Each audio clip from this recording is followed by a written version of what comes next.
نحمده ونصلي على رسوله الكريم اما بعد قال النبي صلی اللہ علیہ وسلم خيركم من تعلم القرآن وعلمه رواه الترمذي وقال هذا حديث حسن صحيح باب ما جاء في تعليم القرآن۔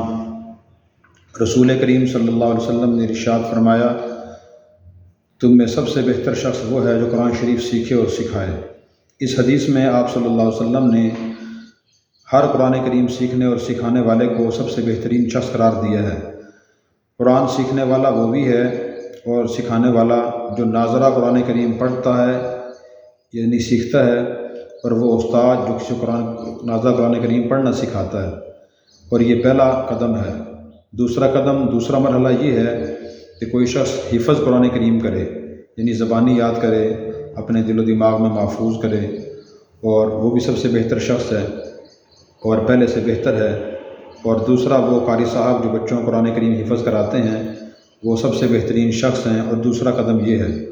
تیسرا مرحلہ اور تیسرا قدم یہ ہے کہ آدمی قرآن کریم کے علوم سیکھے، اس کا ترجمہ سیکھے، سکھائے، تفسیر پڑھے، پڑھائے، سیکھے، سکھائے، جیسے حضرات علماء کرام مدارس میں طلباء کو قرآن کریم کا ترجمہ اور تفسیر پڑھاتے ہیں، یا بہت سے علماء اکرام مسجد میں کسی نماز کے بعد درس قرآن دیتے ہیں، یا کسی بیان میں یعنی جمعہ کے دن یا کسی اور موقع پر قرآن کریم کی سیاق کی ترجمہ اور تفسیر بیان کرتے ہیں، یہ سکھا رہے ہوتے ہیں۔ تو نبی پاک فرما رہے ہیں کہ سب سے بہترین لوگ یہی ہیں، اس لیے کہ سب سے بہترین کلام قرآن کریم ہے جو اللہ کا کلام ہے۔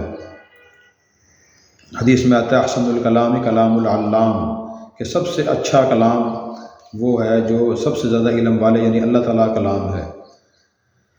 تو اس لیے ان کی بہترین فضیلت ہے یہ، اور اس کا تقاضا یہ ہے کہ ہر مسلمان قرآن کریم سے اپنا تعلق بڑھائے، ناظرہ قرآن کریم پڑھے، ناظرہ اگر پڑھنا سیکھ لیا ہے پھر حفظ کرنے کی کوشش کرے، اپنی استطاعت کے مطابق مکمل حفظ کرے۔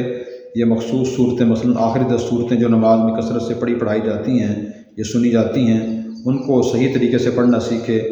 اگر یہ سیکھ لیا پھر اس کے اگلے مرحلے میں انسان آ جائے، قرآن کریم کو سمجھنے کی کوشش کرے۔ دنیا میں کتنی چیزیں انسان پڑھتا اور سنتا ہے، سمجھنے کی کوشش کرتا ہے، تو قرآن کریم سب سے زیادہ اس کا مستحق ہے، اور اس کا ہمارے ذمہ حق ہے کہ اسے پڑھا جائے اور اسے سمجھا جائے اور اسے پڑھایا جائے اور سمجھایا جائے اور اس کے مطابق عمل کیا جائے۔ اللہ ہمیں عمل کی توفیق عطا فرمائے۔